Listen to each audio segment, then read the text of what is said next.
जय हिंद साथियों, आप सभी का स्वागत है एमबीआईटी क्लासेज में। तो इस वीडियो में हम मोबाइल कम्युनिकेशन से संबंधित इंपॉर्टेंट क्वेश्चन विद नोट्स के साथ कवर करेंगे, तो आप हमारे साथ वीडियो में अंत तक जरूर बने रहें। शुरू करते हैं बिना देर के। पहला क्वेश्चन है, what is the full form of GSM? GSM का पूर्ण रूप क्या है? तो इस क्वेश्चन का राइट आंसर क्या हो जाएगा? Option number A, global system for mobile communication. GSM का पूरा नाम आपको ध्यान में रखना है और ये एग्जाम के लिए मोस्ट इंपोर्टेंट है, global system for mobile communication. अगला क्वेश्चन देखते हैं। दूसरा क्वेश्चन है, what does SIM stand for in mobile phone? Mobile phone में सिम का क्या अर्थ है? तो इस क्वेश्चन का राइट आंसर क्या हो जाएगा? ऑप्शन नंबर ए, सब्सक्राइबर आइडेंटिटी मॉड्यूल। तो इसकी फुल फॉर्म भी आपको ध्यान रखनी है, सब्सक्राइबर आइडेंटिटी मॉड्यूल, ये इसकी फुल फॉर्म है, सिम कार्ड की फुल फॉर्म हो जाएगी। नेक्स्ट क्वेश्चन देखते हैं। नेक्स्ट क्वेश्चन है तीसरा, which of the following generation for mobile network introduced analogue voice calls? पूछ रहा है कि मोबाइल नेटवर्क की किस पीढ़ी में एनालॉग वॉइस कॉल की शुरुआत हुई? तो इस क्वेश्चन का राइट आंसर क्या हो जाएगा? Option number A. Option number B सही हो जाएगा। और जनरेशन कौन सी हो जाएगी? फर्स्ट जनरेशन के अंतर्गत एनालॉग वॉइस कॉल की शुरुआत हुई थी। नेक्स्ट क्वेश्चन देखते हैं। चौथा क्वेश्चन है, सीडीएमए का फुल रूप क्या है? यानी कि फुल फॉर्म ऑफ सीडीएमए। तो सीडीएमए की फुल फॉर्म क्या हो जाएगी? इस क्वेश्चन का राइट आंसर क्या है? Option number A, code division multiple access. Code division multiple access CDMA की फुल फॉर्म हो जाएगी। नेक्स्ट क्वेश्चन देखते हैं। Question number 5, in mobile communication what does G stand for in 2G, 3G, 4G and 5G? Question है कि mobile संचार में 2G, 3G, 4G और 5G में जी का क्या अर्थ है? तो जी का सीधा सा अर्थ क्या है? जनरेशन। ये भी अच्छा क्वेश्चन है, ऑप्शन नंबर बी सही हो जाएगा। अगला क्वेश्चन देखते हैं। क्वेश्चन नंबर 6 है, what is the primary function of a hand of and hand over is cellular network? यानी कि सेल्यूलर नेटवर्क में हैंड ऑफ और हैंड ओवर का प्राथमिक कार्य क्या होता है? तो इसका प्राथमिक कार्य क्या होता है? Option number B, to transfer a call from one base station to another without dropping. यानी कि बिना ड्रॉप किए एक बेस स्टेशन से दूसरे बेस स्टेशन तक कॉल को ट्रांसफर करना काम किसका होता है? हैंड ऑफ और हैंड ओवर। मतलब एक स्टेशन से दूसरे स्टेशन तक जो नेटवर्क है उसकी रेंज को, और जैसे ही उस नेटवर्क की रेंज खत्म हुई तो दूसरी रेंज को हैंड ओवर करना, ये काम इन दोनों का है। तो राइट आंसर क्या है? Option number B. अगला क्वेश्चन देखते हैं। सातवां क्वेश्चन है, what does SMS stand for? SMS का पूर्ण रूप क्या है? तो इसका राइट आंसर क्या हो जाएगा? ऑप्शन नंबर ए, short message servicing. Short messaging services SMS का पूर्ण रूप है। अगला क्वेश्चन देखते हैं। आठवां क्वेश्चन है, विच technology is primarily used for making voice calls over a 4G light network? 4G light network पर वॉइस कॉल करने के लिए मुख्य रूप से किस तकनीक का उपयोग किया जाता है? तो इसका राइट आंसर क्या है? ऑप्शन नंबर ए, वॉलेट का उपयोग किया जाता है। इसकी फुल फॉर्म आपको ध्यान रखनी है, voice over long term evolution. बहुत ही अच्छा क्वेश्चन है, ऑप्शन नंबर ए सही हो जाएगा। क्या है? Voice over long term evolution. Next question देखें। Ninth question, the geographical area covered by a single base station in a mobile network is called?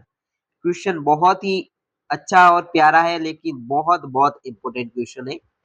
Mobile network में एकल बस स्टेशन, एकल बेस स्टेशन द्वारा कवर किए गए जो भौगोलिक area है उसे क्या कहा जाता है? हब, नोड, सेल या सेक्टर? तो इसका राइट आंसर क्या हो जाएगा? उसे हम सेल कहते हैं। क्या कहते हैं? सेल। ऑप्शन नंबर सी इसका करेक्ट हो जाएगा। अगला क्वेश्चन देखते हैं। क्वेश्चन नंबर 10 है, what is the full form of IMEI? A unique number given to every mobile phone. हर मोबाइल फोन को दिए जाने वाले अद्वितीय नंबर की आईएमईआई का पूर्ण रूप पूछा, मोस्ट इंपोर्टेंट क्वेश्चन। तो इसका राइट आंसर क्या हो जाएगा? ऑप्शन नंबर ए, international mobile equipment identity. Option number ए बिल्कुल सही हो जाएगा। क्या है? इंटरनेशनल मोबाइल इक्विपमेंट आइडेंटिटी, आपको ध्यान रखना है। ये साथियों 10 क्वेश्चन थे मोबाइल कम्युनिकेशन से संबंधित, किससे, मोबाइल कम्युनिकेशन के और ये सारे क्वेश्चन एग्जाम की दृष्टि से हमने सिलेक्टेड क्वेश्चन लिए हैं, तो आपको बहुत ही ध्यान से पढ़ना है। नेक्स्ट क्वेश्चन, ब्लूटूथ किस प्रकार का नेटवर्क डिवाइस है? तो Bluetooth WPN wireless personal area network का एग्जांपल है, आपको ध्यान रखना है ऑप्शन नंबर सी।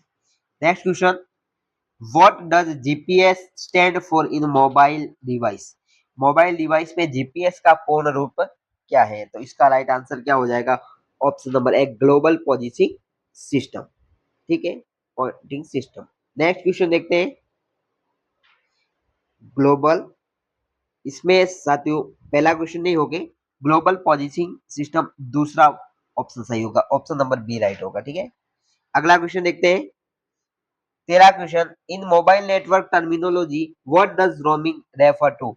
मोबाइल नेटवर्क शब्दावली में रोमिंग का अर्थ क्या है? तो इसका राइट आंसर क्या हो जाएगा? Option number B, using a mobile device outside its home network coverage area, अपने होम नेटवर्क कवरेज क्षेत्र के बाहर मोबाइल डिवाइस का उपयोग करना रोमिंग कहलाता है। ठीक है, अगला क्वेश्चन 14, भारत में दूरसंचार क्षेत्र के लिए नियामक निकाय कौन सा है? Telecommunication sector in India regulatory body क्या है? तो राइट आंसर क्या है? TRAI, telecom regulatory authority of India, option number C बिल्कुल सही हो जाएगा। अगला क्वेश्चन देखते हैं, question number 15, which mobile generation introduced the concept of the mobile internet and data service like GPRS and edge on a wide scale? Question बहुत अच्छा है। मोबाइल पीढ़ी के बड़े पैमाने पर मोबाइल इंटरनेट और डेटा सेवाओं जीपीआरएस और एज की अवधारणा पेश की थी सेकंड जनरेशन के अंदर, बी ऑप्शन सही हो जाएगा। नेक्स्ट क्वेश्चन, एमएमएस का पूर्ण रूप क्या है? तो एमएमएस का पूर्ण रूप क्या है? ऑप्शन नंबर ए, multimedia messaging service.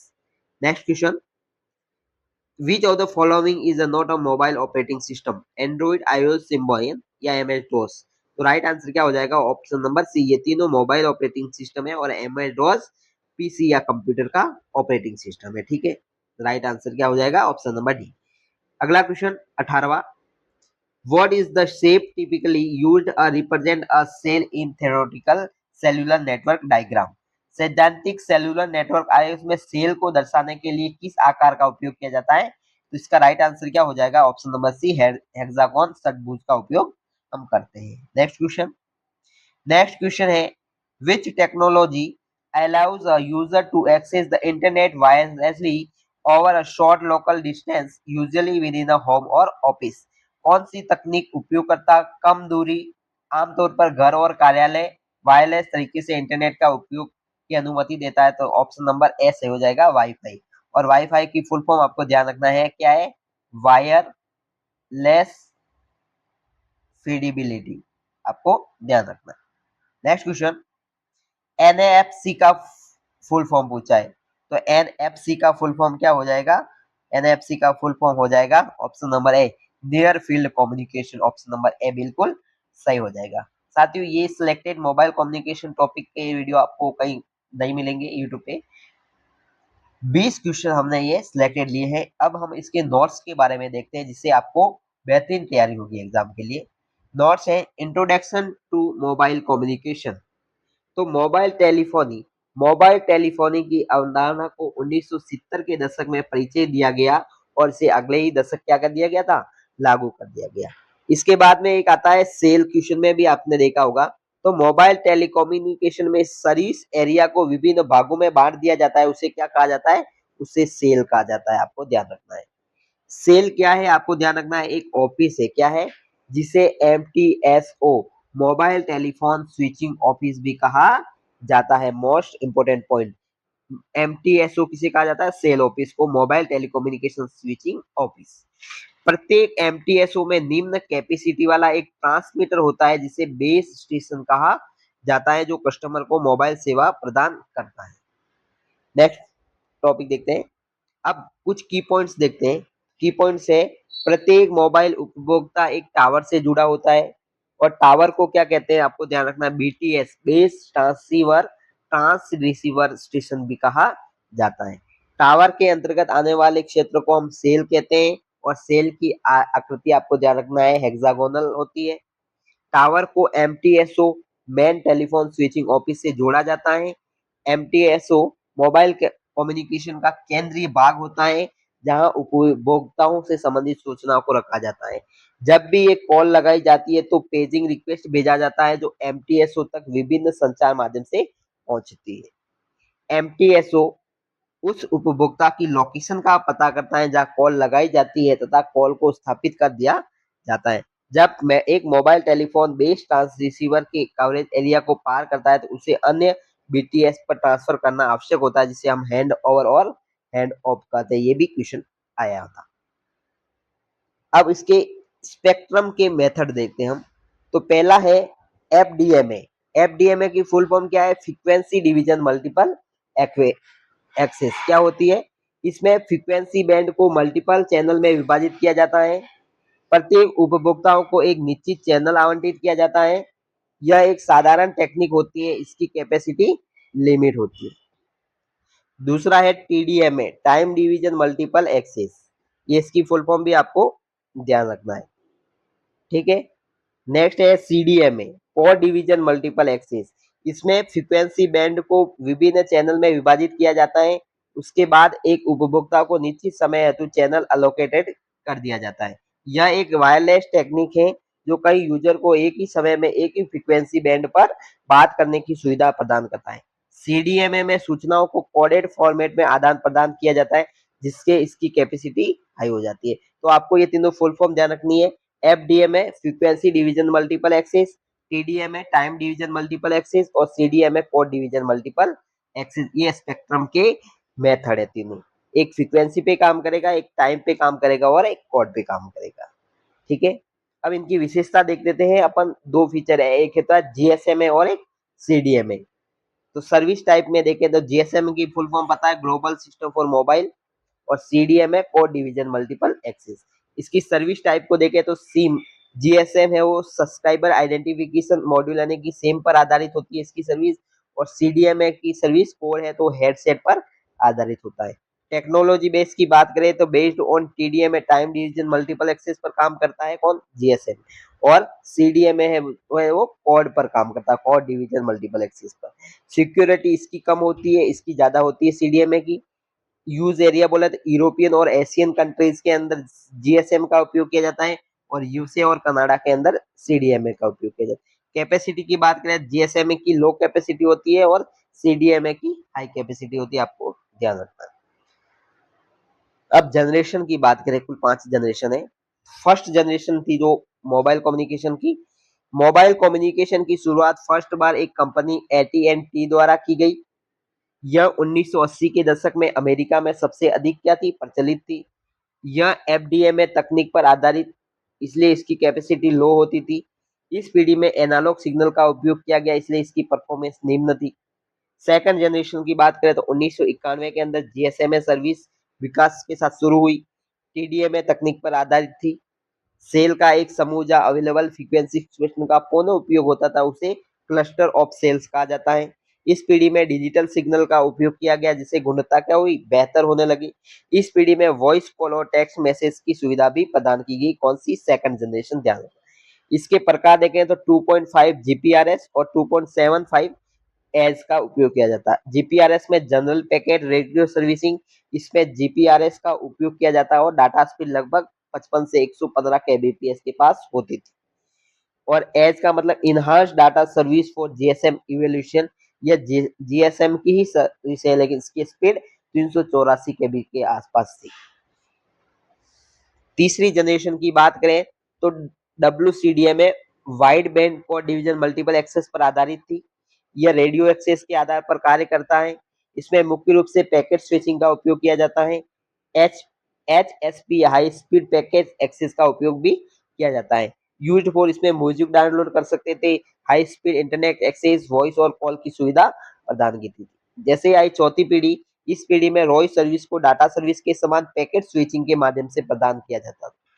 OFDM orthogonal frequency division multiple action तकनीक पर आधारित कौन सी पीढ़ी थी? चौथी पीढ़ी।